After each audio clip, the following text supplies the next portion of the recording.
आप देख रहे हैं इंडिया टाउन न्यूज, भारत की बात। नमस्कार, स्वागत है आपका हमारे खास बुलेटिन खबरें राजनांदगांव में और मैं हूं आपके साथ आस्था सिंह। चलिए बुलेटिन की शुरुआत करते हैं, लेकिन उससे पहले एक नजर डालते हैं आज की हेडलाइंस पर।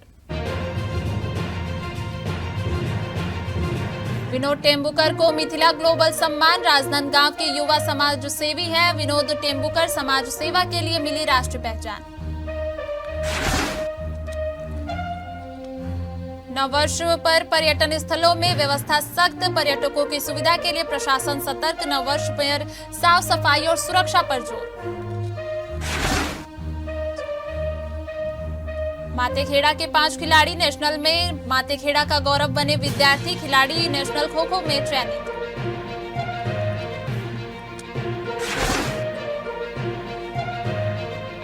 नए साल के जश्न में पुलिस की कड़ी नजर, सक्रिय कार्रवाई से शहर में सुरक्षा कड़ी। 36 आपराधिक प्रवृत्ति के बदमाश गिरफ्तार।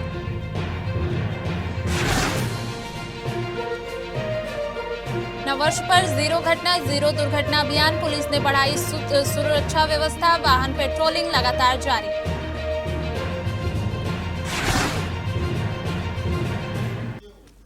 चलिए बढ़ते हैं खबरों की ओर। शहर में यातायात नियमों की खुलेआम अनदेखी करना एक वाहन चालक को महंगा पड़ गया। नियमों के उल्लंघन का वीडियो सोशल मीडिया पर वायरल होने के बाद पुलिस ने तत्काल कार्रवाई करते हुए वाहन जब्त कर लिया और चालक के खिलाफ विधि सम्मत कर कार्रवाई की है। दरअसल 31 दिसंबर और नववर्ष को लेकर राजनांदगांव पुलिस लगातार यातायात एडवाइजरी जारी कर सुरक्षित ड्राइविंग की अपील कर रही थी। इसके बावजूद सामने आए इस वीडियो में ने न केवल नियमों की अनदेखी को उजागर किया, बल्कि सड़क सुरक्षा को लेकर गंभीर सवाल भी खड़े कर दिए। सूत्रों के अनुसार आरके नगर चौक से पीटीएस तक का एक वीडियो सोशल मीडिया पर तेजी से वायरल हो रहा है। वीडियो में एक 4 पहिया वाहन में 6 से 7 युवक युवतियां सवार दिखाई दे रहे हैं, जो चलती गाड़ी में दरवाजों और सनरूफ से सीधा शरीर बाहर निकालकर नेशनल हाईवे पर नकली नोट उड़ाते हुए नजर आए, जिससे यातायात व्यवस्था और अन्य राहगीरों की सुरक्षा को खतरा उत्पन्न हुआ।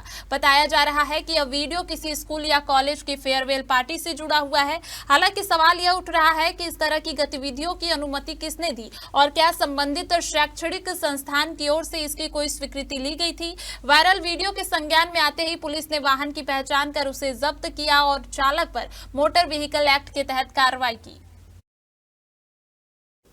जिला खैरागढ़ छुई खदान गंडई के पर्यटन स्थलों पर नववर्ष के अवसर पर आने वाले पर्यटकों की बढ़ती संख्या को देखते हुए जिला प्रशासन ने विशेष निर्देश जारी किए हैं।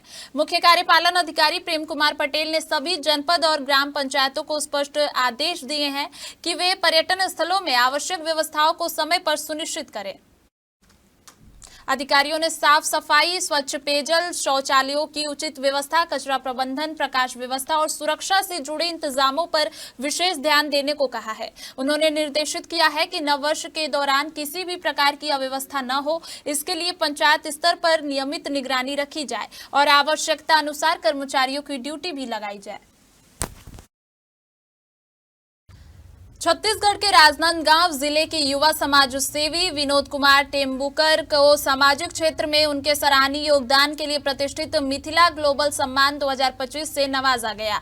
यह सम्मान 28 दिसंबर 2025 को मिथिला नगरी मधुबनी बिहार में आयोजित समारोह में प्रदान किया गया है।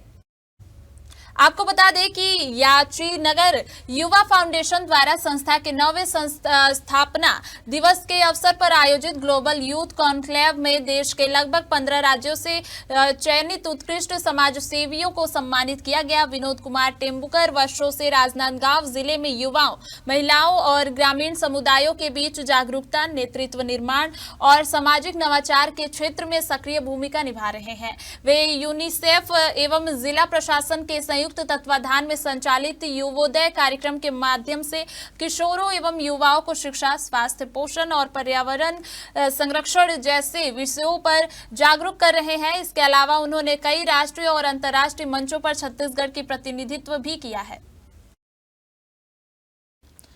नए साल के जश्न को देखते हुए राजनांदगांव शहर में शांति व्यवस्था बनाए रखने के लिए पुलिस ने कड़ी कार्रवाई की है। पुलिस सूत्रों के अनुसार विभिन्न असामाजिक तत्वों के 36 लोगों को गिरफ्तार किया गया है और उन्हें 151 में जेल भेज दिया गया है। इस संबंध में पुलिस ने बताया कि नए साल के मौके पर किसी भी प्रकार की अव्यवस्था या उत्पात को रोकने के लिए विशेष पाबंदी लगाई गई थी। कार्रवाई का उद्देश्य शहर में शांति और सुरक्षा बनाए रखना है। पुलिस की इस सकारात्मक कार्रवाई से स्थानीय लोगों में पुलिस पर भरोसा और बढ़ गया है। शहरवासियों का कहना है कि इससे नए साल पर किसी भी अप्रिय घटना की संभावना कम होगी। जिस प्रकार से नववर्ष को ध्यान में रखते हुए जिस प्रकार के गुंडा बदमाश और अपराधी तत्व हैं, तो उनका धरपकड़ अभियान शुरू किया गया था। उस तारतम्य में विभिन्न थानों के माध्यम से अभी प्रथम पाली में 36 लोगों का 151 के तहत उनको जेल भेजा गया। अभी निरंतर ये अभियान जारी है और भी अन्य जो बदमाश तत्व हैं, उन्हें पकड़ करके शांति व्यवस्था बनाए रखने के लिए 151 के तहत जेल भेजा जाएगा। छत्तीसगढ़ फेडरेशन कर्मचारी संघ की 3 दिन की हड़ताल का आज दूसरा दिन है। पूरे जिले में कर्मचारी अब भी हड़ताल पर हैं। संघ ने स्पष्ट किया है कि उनकी मांगे पूरी नहीं होने तक वे काम पर नहीं लौटेंगे। कर्मचारियों का कहना है कि सरकार ने कुछ वादे किए थे जिन पर अभी तक कोई कार्रवाई नहीं हुई है। उन्होंने चेतावनी दी है कि अगर उनकी मांगे जल्द पूरी नहीं हुई तो वे भविष्य में भी और उग्र आंदोलन करने से पीछे नहीं हटेंगे। हड़ताल के कारण कई सरकारी कार्यालयों और सेवाओं में बाधा उत्पन्न हुई है। प्रशासन और कर्मचारी के बीच बातचीत जारी है, लेकिन फिलहाल कोई ठोस समाधान सामने नहीं आया है। जिला पंचायत खैरागढ़, छुईखदान और गंडई के मुख्य कार्यपालक अधिकारी के मार्गदर्शन में अटल पंचायत डिजिटल सुविधा केंद्र के VLE के लिए 1 दिवसीय प्रशिक्षण कार्यशाला आयोजित की गई। इस प्रशिक्षण का मुख्य उद्देश्य जिले के VLE को फसल बीमा योजना और विभिन्न कॉमन सर्विस सेंटर सेवाओं की प्रक्रिया, आवश्यक सावधानियों और जागरूकता गतिविधियों की विस्तृत जानकारी प्रदान करना था। प्रशिक्षण के दौरान VLE को फसल बीमा योजना की पूरी प्रक्रिया, आवेदन फॉर्म भरते समय बरती जाने वाली सावधानियां और संभावित त्रुटियों से बचाव के उपायों के बारे में विस्तृत जानकारी दी गई। साथ ही ग्राम पंचायत स्तर पर फसल बीमा जागरूकता अभियान संचालित करने के लिए आवश्यक दिशा निर्देश भी प्रदान किए गए। अंत में अधिकारियों ने VLE से योजनाओं के प्रभावी क्रियान्वयन और ग्रामीण स्तर पर अधिक से अधिक लाभार्थियों तक सेवाएं पहुंचाने का आह्वान किया गया। भारत खो खो क्लब मातेखेड़ा के 5 प्रतिभाशाली खिलाड़ी 44वीं junior national kho kho championship के लिए बेंगलुरु में भाग लेंगे। चयनित खिलाड़ियों में 2 बालक नागेश कुमार और हेमराज और 3 बालिकाएं चरली, डिगेश्वरी और सरस्वती शामिल हैं। सभी खिलाड़ी शासकीय उच्चतर माध्यमिक विद्यालय गेंदाटोला के विद्यार्थी हैं। कोच भारत लाल कोटेलकर और सहायक कोच रामदास साहू के मार्गदर्शन में खिलाड़ियों ने राष्ट्रीय स्तर के लिए कड़ी मेहनत की। ग्राम प्रमुख, जनप्रतिनिधियों और क्षेत्रवासियों ने खिलाड़ियों को शुभकामनाएं दी हैं। क्लब का मानना है कि ये खिलाड़ी राष्ट्रीय मंच पर क्षेत्र का नाम रोशन करेंगे और आने वाली पीढ़ियों के लिए प्रेरणा बनेंगे। जीवनदान सेवा संस्थान के पदाधिकारियों और कार्यकर्ताओं ने राजनांदगांव जिला कलेक्टर को ज्ञापन सौंपा है। इस ज्ञापन में संस्थान के प्रदेश अध्यक्ष महेंद्र लाल जंघेल ने राज्य में नशे के बढ़ते कारोबार पर चिंता व्यक्त करते हुए सुझाव दिया है कि प्रत्येक वार्ड और गांव में सरकारी नियमों के तहत शराब की दुकान खोलकर रोजगार बढ़ाया जा सकता है। महेंद्र लाल जंघेल ने कहा कि नशे के कारण लोग मजदूरी के लिए उपलब्ध नहीं रहते, जिससे कामकाज प्रभावित हो रहा है और सरकार रोजगार देने में सक्षम नहीं हो पा रही है। उन्होंने कहा कि अगर शराब की दुकान उसी वार्ड या गांव के लोगों द्वारा संचालित की जाए तो स्थानीय लोगों को रोजगार मिलेगा और सरकारी राजस्व में भी वृद्धि होगी। जंघेल ने कहा कि प्रत्येक वार्ड और गाँव में बाउंड्री वॉल के साथ सरकारी जमीन पर दुकान खोली जाए और रोजगार गारंटी योजना के तरह प्रत्येक परिवार को निर्धारित समय के अनुसार दुकान और चखना सेंटर चलाने की अनुमति दी जाए। इसके अलावा हर शराब दुकान पर पुलिस बल और सरकारी कर्मचारी तैनात किया जाए जो लेन देन की निगरानी करे। संस्थान के अध्यक्ष ने कहा कि इन नियमों के अलावा और भी उपाय किए जाएं ताकि लोगों को रोजगार मिले, दुर्घटना में कमी आए और सरकारी राजस्व बढ़े। साथ ही उन्होंने चेतावनी दी कि अगर सरकार यह नहीं कर सकती तो नशे के कारोबार को पूरी तरह से बंद किया जाए ताकि कोई भी बेगुनाह परिवार सड़क हादसे या अपराध का शिकार न बने। राजनांदगांव के जिला कलेक्टर साहब के पास आज एक ऐसा आवेदन पहुंचा जिस आवेदन को देखने के बाद कलेक्टर साहब ने कह दिया कि आप एंटरटेनमेंट मत करो।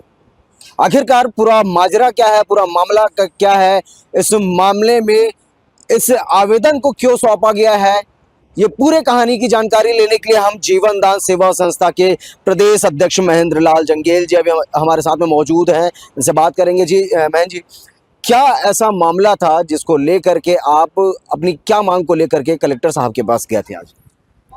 भैया, हमारी मांग थी कि आप देख ही रहोगे, जगह जगह कुछ जगह दारू भट्टी खुल रही है।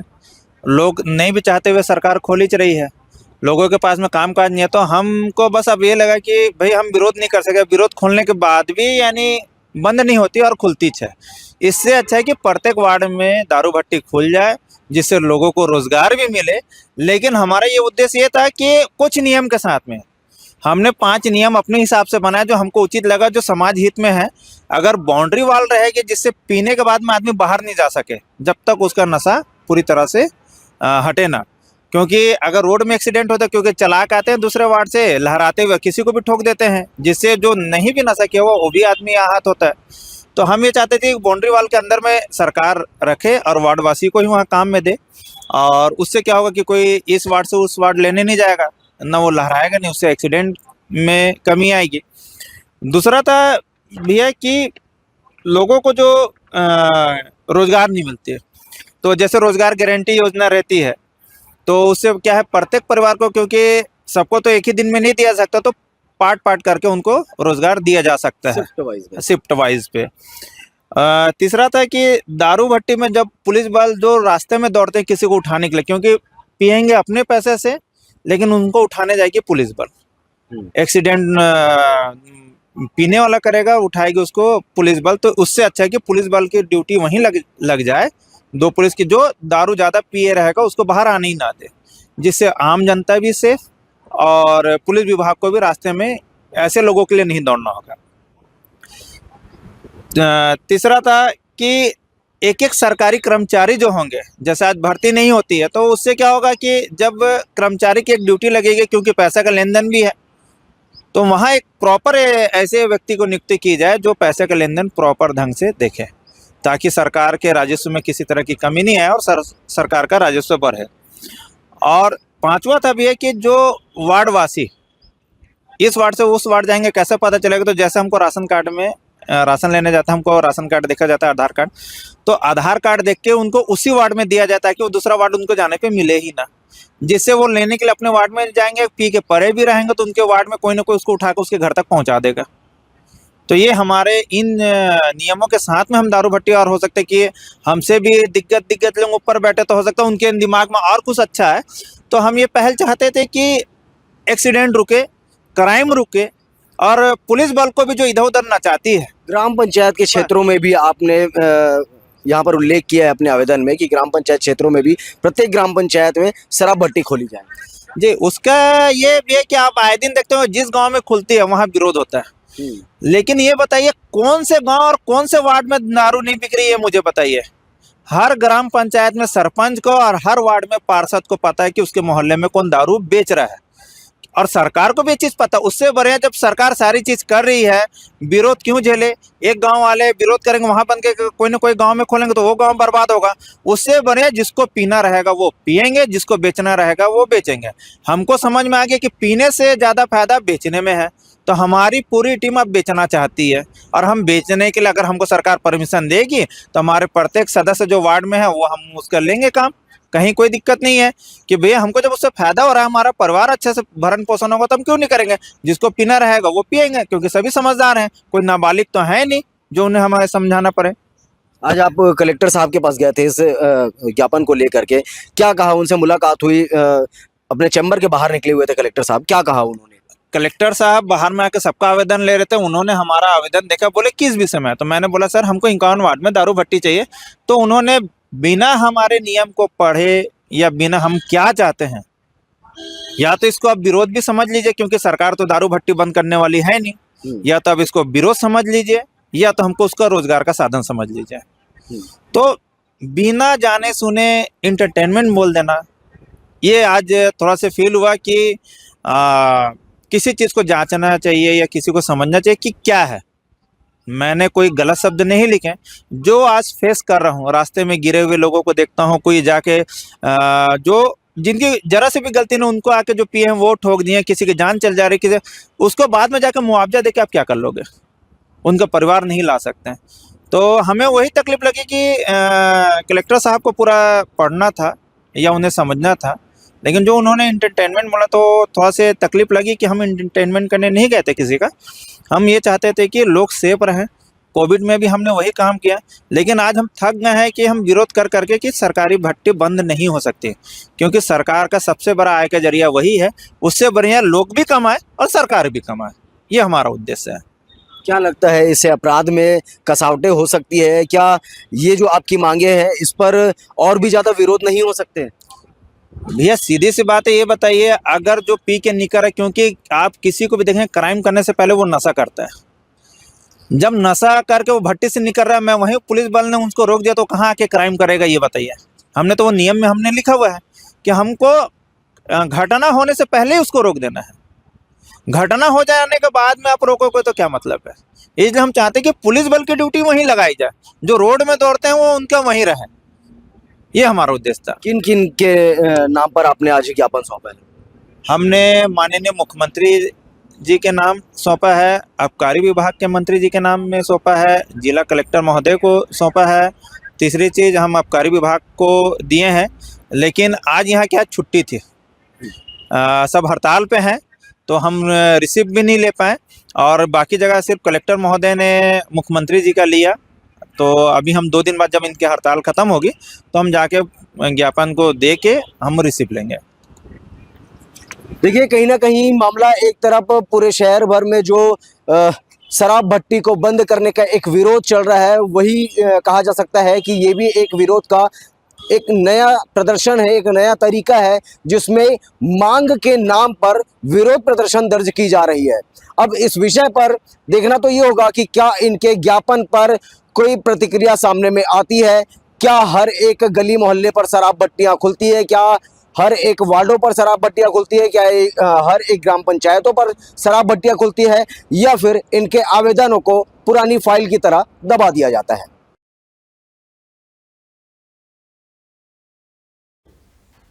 वक्त हो चुका है एक छोटे से ब्रेक का। बने रहिए इंडिया टाउन न्यूज के साथ। कभी कभी चेहरे का छुपा दर्द दुनिया नहीं देख पाती है। दाग, मुहासे, झाइयां सब आपके आत्मविश्वास को कम कर देता है, पर अब नहीं, क्योंकि Rukhsana glow and fair face pack जो दे आपकी स्किन को वो प्यार जो सिर्फ प्रकृति दे सकती है। हर लेयर को साफ करे, हर दाग को करे हल्का और आपकी मुस्कान फिर से लौटाए, because you deserve to glow naturally. Rukhsana herbal beauty product Amazon, Meesho और फ्लिपकार्ट में भी उपलब्ध। अमीन मोटर्स उड़ान ई रिक्शा छत्तीसगढ़ का नंबर 1 ई रिक्शा शोरूम, जहां आपको सभी प्रकार के ई रिक्शा के वैरायटीज उपलब्ध मिलेंगे। हमारा ई रिक्शा काफी मजबूत है और ये सालों साल चलता है, तो आज ही घर ले आइए आरटीओ इंश्योरेंस के साथ। हमारा पता है आमीन मोटर्स, प्यारेलाल चौक, जीई रोड, न्यायालय के पास, राजनांदगांव। 9827174038 7724047008। नए वर्ष 2026 के मद्देनजर राजनांदगांव पुलिस ने सड़क दुर्घटनाओं और अपराधों को रोकने के लिए विशेष अभियान जीरो दुर्घटना शुरू किया है। इस अभियान के तहत 60 पुलिस कर्मियों की विशेष यातायात टीम बनाई गई है। विशेष रूप से 1 जनवरी को पर्यटन स्थलों, मंदिरों, बांधों, पिकनिक स्पॉट्स और अन्य सार्वजनिक स्थानों पर अतिरिक्त पुलिस बल तैनात किया गया है, ताकि सुरक्षा व्यवस्था और अधिक सुदृढ़ की जा सके।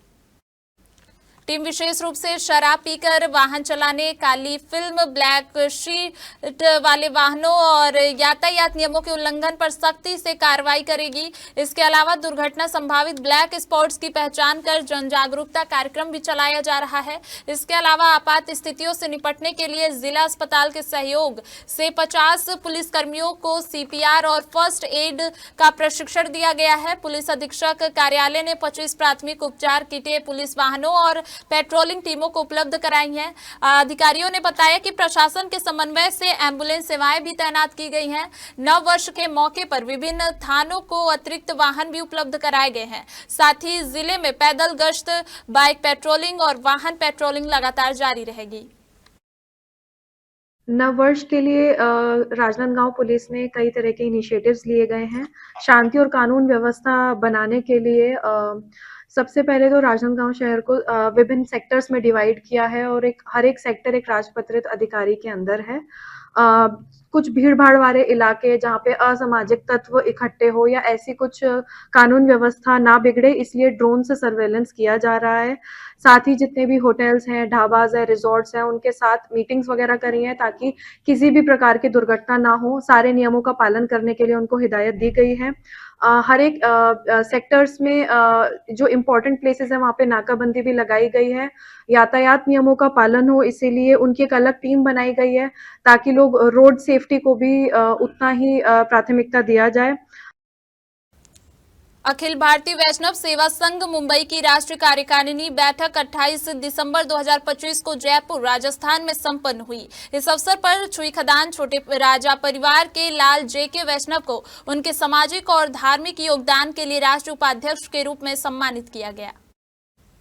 गुरु परंपरा पर अपने संबोधन में लाल जेके वैष्णव ने जनेऊ धारण, तिलक और तुलसी कंठी माला के आध्यात्मिक महत्व पर प्रकाश डाला। इसी कड़ी में राष्ट्रीय महासचिव ओपी बैरागी ने पिछली बैठक का प्रतिवेदन प्रस्तुत किया, जिसे सभी उपस्थित सदस्यों की सर्वसम्मति से अनुमोदित किया गया। बैठक में आगामी राष्ट्रीय अधिवेशन अयोध्या धाम में आयोजित करने का निर्णय लिया गया है। इसके लिए पूर्व राज्य मंत्री योगेंद्र महंत को संयोजक नियुक्त किया गया है। राजनांदगांव शहर कांग्रेस कमेटी के संगठनात्मक कार्यों और शिष्टाचार मुलाकात के कड़ी में शहर कांग्रेस अध्यक्ष जितेंद्र मुदलियार वरिष्ठ कांग्रेस नेता राजेश कुमार चंपू के निवास पहुंचे। जैसे ही मुदलियार का आगमन हुआ, कीर्ति गुप्ता ने भारतीय परंपरा के अनुसार उनकी आरती उतारी और तिलक लगाकर उनका अभिनंदन किया। वरिष्ठ नेता राजेश कुमार चंपू ने भी शहर अध्यक्ष को कांग्रेस पार्टी का अधिकृत गमछा पहनाया और फूलों से स्वागत किया। इस अनौपचारिक मुलाकात के दौरान दोनों नेताओं ने पार्टी की मजबूती, आगामी कार्यक्रमों और कार्यकर्ताओं के समन्वय को लेकर विस्तृत चर्चा की। राजेश कुमार ने कहा कि संगठन के नेतृत्व का सम्मान करना हमारी परंपरा है और हम सब मिलकर पार्टी को नई ऊंचाइयों पर ले जाएंगे। चिचोला थाना पुलिस ने एक व्यक्ति को गिरफ्तार किया है, जिसने सोशल मीडिया और व्हाट्सएप पर एक लड़की को आपत्तिजनक फोटो और वीडियो वायरल किए। इस दौरान आरोपी के कब्जे से घटना में इस्तेमाल एक मोबाइल और 2 सिम कार्ड भी जब्त किए गए हैं। आरोपी को न्यायालय में पेश कर न्यायिक रिमांड पर जेल भेज दिया गया है। पुलिस के अनुसार पीड़िता ने चिचोला थाना में लिखित शिकायत दर्ज कराई थी कि अज्ञात आरोपी अलग अलग मोबाइल नंबर से उसकी निजी फोटो और वीडियो इंटरनेट और व्हाट्सएप पर भेजकर वायरल कर रहा है, जिसके बाद पुलिस अधीक्षक अंकिता शर्मा के दिशा निर्देश पर चिचोला पुलिस ने तकनीकी साक्ष्य के आधार पर आरोपी की पहचान की। आरोपी जनक लाल साहू को हिरासत में लेकर पूछताछ की गई, जिसमें आरोपी ने अपराध स्वीकार कर लिया है। शासकीय अधिकारियों और कर्मचारियों की हड़ताल के चलते छुरिया में सरकारी कामकाज पूरी तरह से ठप हो गया है। जनपद पंचायत, तहसील कार्यालय और स्कूलों में अधिकांश कर्मचारी और शिक्षक हड़ताल पर रहने के कारण आज कार्यालय और कक्षाएं सुनसान नजर आए। दरअसल लंबे समय से अपनी 11 सूत्रीय लंबित मांगों को लेकर चरणबद्ध आंदोलन कर रहे शासकीय अधिकारी कर्मचारी 3 दिवसीय हड़ताल पर हैं। इस हड़ताल के चलते जनपद पंचायत और तहसील कार्यालय में कुर्सियां और टेबल खाली पड़ी हैं और पूरा माहौल सन्नाटा सा छा गया है। हड़ताल का असर स्कूलों पर भी पड़ा है, जहां शिक्षक अनुपस्थित रहे और पढ़ाई प्रभावित हुई है। वहीं सरकारी कामकाज पूरी तरह ठप पड़ा हुआ है और जनता को भी इसका सीधा असर महसूस हो रहा है।